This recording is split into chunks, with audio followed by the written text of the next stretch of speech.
그럴 리가 없어. 고양이는 눈을 의심해요. 연차까지 붙여 쓴 연휴가 오늘로 마지막이에요. 고양이는 남은 시간을 더 격렬하게 쉬겠다고 결심해요. 손은 반사적으로 빛나는 직사각형을 찾아 무한추르 뷔페를 스크롤하기 시작해요. 1초라도 더 쉬기 위해 침대와 한몸이 돼요. 하지만 시간은 빨리 가요. 밤 11시, 고양이는 침대 위에서 캔 따는 ASMR 영상을 3편째 보고 있어요. 고양이는 자책해요. 나는 왜 이럴까? 분명히 쉬었는데 왜 더 피곤하지? 왜 더 일을 하기 싫지? 너무 출근하기 싫다. 잠깐만요. 고양이가 이상한 게 아니에요. 고양이는 함정에 빠진 거예요. 이것은 의지력의 문제가 아니에요. 이것은 뇌의 문제예요. 정확히 말하면요. 수만 년 전 정글에서 살아남기 위해 설계된 고양이의 뇌가 긴 연휴 끝에 출근 전날 오작동하고 있는 거예요. 오늘 고양이의 뇌가 왜 쉬고 난 뒤에 더 하기 싫어지는지를 낱낱이 해부해 드릴게요. 지금부터 몇 가지 단호하게 말씀드릴게요. 미루는 것은 게으름이 아니에요. 뇌가 어려운 일을 고통으로 인식하고 도망치려는 고통 회피 반응이에요. 이것은 뇌가 고양이를 보호하려는 행동이에요.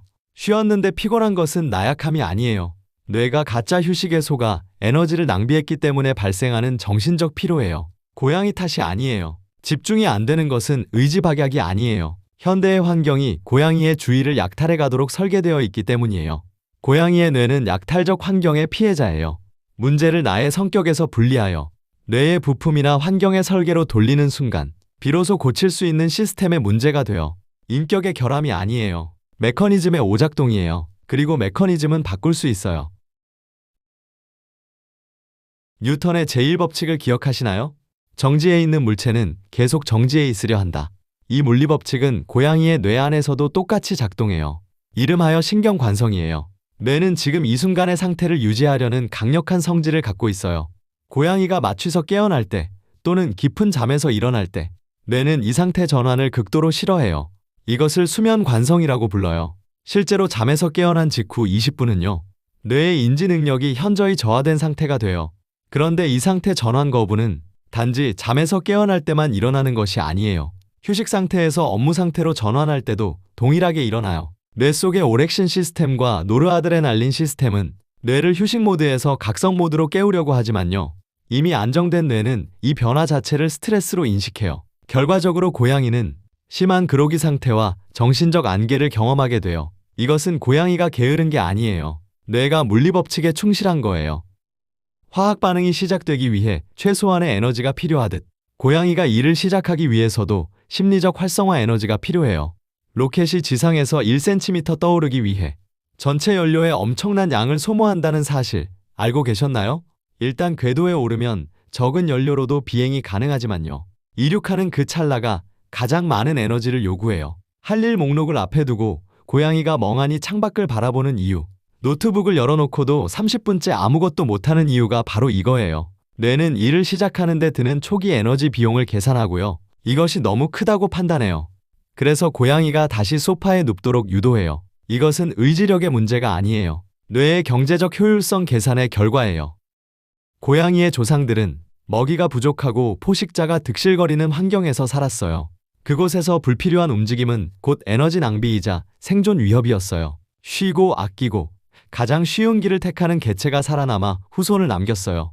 오늘날 고양이는 포식자가 없는 안전한 방 안에 앉아 있어요. 하지만 고양이의 뇌는 여전히 외쳐요. 에너지를 아껴라. 불필요하게 움직이지 마라. 언제 위기가 닥칠지 모른다. 쉬고 난 뒤 일하기 싫은 것은요. 사실 뇌가 고양이를 굶주림으로부터 보호하려는 눈물겨운 노력의 결과물이에요. 여기에 현대사회의 문제가 더해져요. 고양이 뇌 속에는 24시간 위험을 감시하는 편도체라는 도시 알람 시스템이 있어요. 과거에는 골목의 호랑이를 감지하고 작동했어요. 하지만 현대사회에서 이 알람 시스템은요. 월요일 아침에 읽지 않은 이메일 327통이나 팀장의 갑작스러운 호출을 굶주린 호랑이와 동일하게 인식해요. 휴식기 동안 잠시 평온을 찾았던 이 알람 시스템은 업무에 복귀하는 순간 수백 개의 경보를 동시에 울려대요.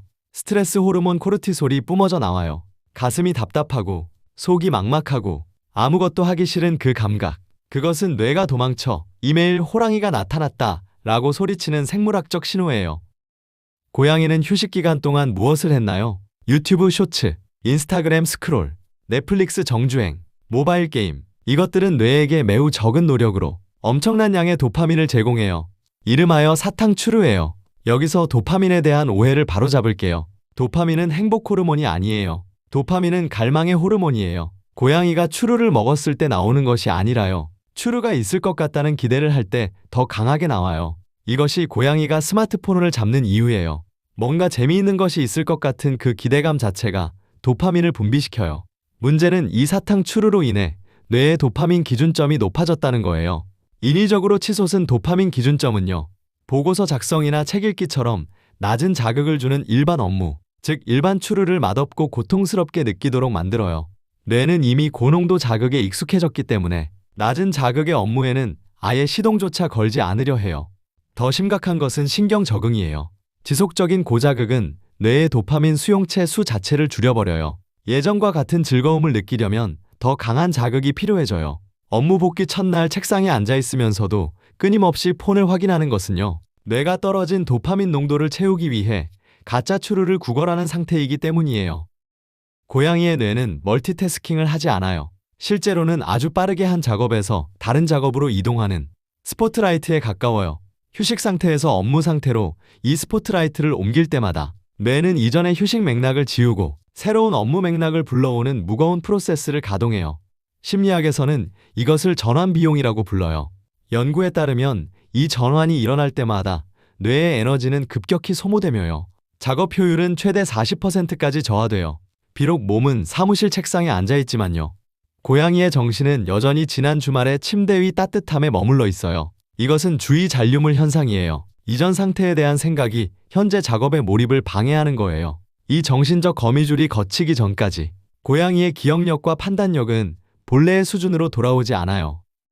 마지막으로 가장 배신감을 주는 이야기예요. 고양이가 소파에 누워 폰을 보는 그 시간, 진짜 휴식이 아니에요. 아무것도 하지 않을 때 뇌에서는 디폴트 모드 네트워크가 활성화되어 이것은 기억 정리, 배터리 충전, 창의적 영감의 결합이 이루어지는 뇌의 진정한 회복 모드예요.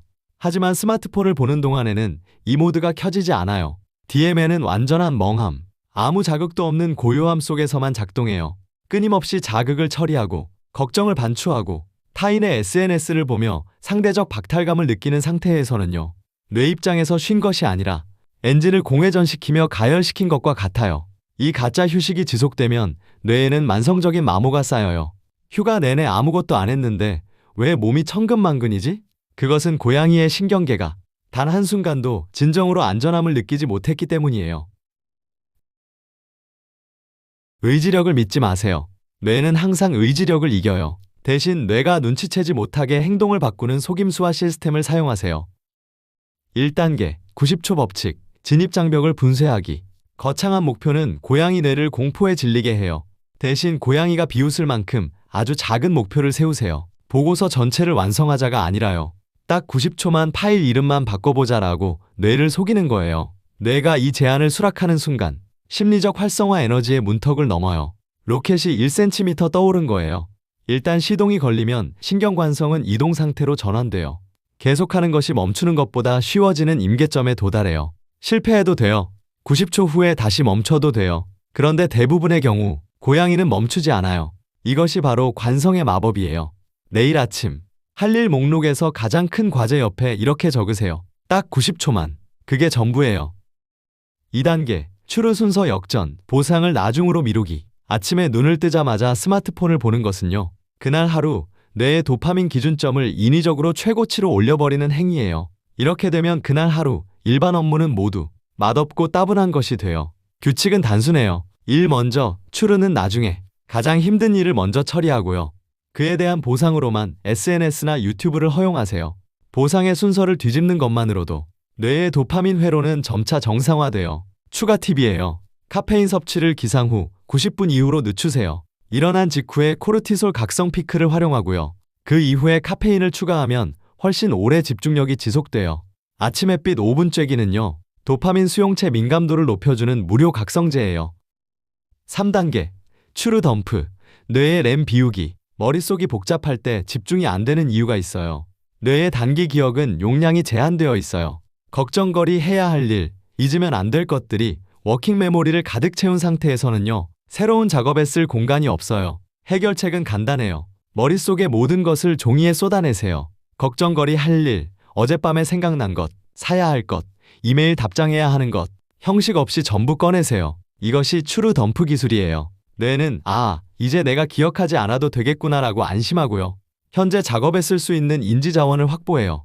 연구에 따르면 이 브레인 덤프 이후 집중력이 평균 20% 향상돼요. 업무 시작 3분 전 종이에 모든 것을 쏟아내세요. 선택지는 3가지예요. 지금 할 것, 나중에 할 것, 버릴 것. 의지력을 쓰지 않아도 되는 환경을 만드세요. 좋은 습관은 시작하기 쉽게. 전날 밤 업무 도구를 책상에 미리 펼쳐두세요. 노트북을 열어두세요. 마찰을 0으로 만드세요.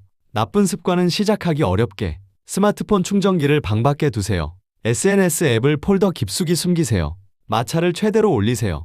책상 위 시각적 잡동사니를 치워 집중구역을 만드는 것만으로도요. 뇌의 인지 부하를 30% 줄일 수 있다는 연구 결과가 있어요. 눈에 보이는 것은 뇌의 주의를 자동으로 끌어당겨요. 디지털 일몰도 강력한 도구예요. 취침 1시간 전, 모든 전자기기의 전원을 끄는 시간을 정하세요. 이것을 소원이 아니라 규칙으로 만드는 순간, 뇌의 멜라토닌 분비가 정상화되고요. 다음날 아침에 신경관성이 현저히 줄어들어요. 이제 정리를 해볼게요. 쉬고 나서 더 일하기 싫은 이유는 명확해요. 현재 상태를 유지하려는 신경관성, 자극적인 휴식으로 인한 도파민 기준점의 이동, 가짜 휴식으로 인한 뇌의 미충전 상태, 그리고 에너지를 아끼려는 진화적 본능. 이 4가지가 고양이의 발목을 잡고 있었어요. 하지만 이 메커니즘을 이해하는 것만으로 고양이는 이미 함정에서 벗어나기 시작한 거예요. 이제 2종류의 고양이가 있어요. 95%의 고양이는 휴일마다 출근 전 날 자책하고 다시 폰을 잡고 또 자책하는 루프를 반복해요. 이 루프의 이름을 모른 채로. 그리고 나머지 고양이, 즉 지금 이 영상을 끝까지 본 당신은 달라요. 이 고양이는 출근 날 아침 뇌가 흐물흐물한 상태를 보며 이렇게 말할 수 있어요. 오, 지금 내 뇌가 재부팅 중이구나. 신경관성 때문이야. 조금 느려도 괜찮아. 그리고 딱 90초만 파일 이름을 바꿔요. 그게 전부예요. 그 90초가 로켓의 이륙 연료예요. 진정한 도시의 왕은 스트레스가 없는 곳을 찾아 도망치는 고양이가 아니에요. 스트레스라는 호랑이를 길들이는 법을 아는 고양이예요. 뇌의 작동 방식을 이해하고 뇌를 정교하게 다루고 환경을 설계하는 고양이. 그 고양이의 이름이 바로 뉴 고양이예요. 내일 아침 다시 직장으로 복귀해야 하는 고양이에게 필요한 것은 거대한 결심이 아니에요. 딱 90초 동안 첫 글자를 타이핑할 용기, 그리고 스스로에게 말해줄 수 있는 관대함. 내 뇌가 지금 재부팅 중이니까 조금 느려도 괜찮아. 작은 승리들을 차곡차곡 쌓아가세요. 머지않아 고양이는 가장 높은 나무 꼭대기에서 누구보다 여유롭게 바람을 즐기고 있을 거예요. 추루 하나 손에 들고 고양이가 고맙다고 말해요. 이 영상에 좋아요와 구독을 부탁해요. 구독이랑 좋아요는요, 고양이한테 추루 1개 주는 것과 같아요. 고양이가 계속 설명할 수 있도록요.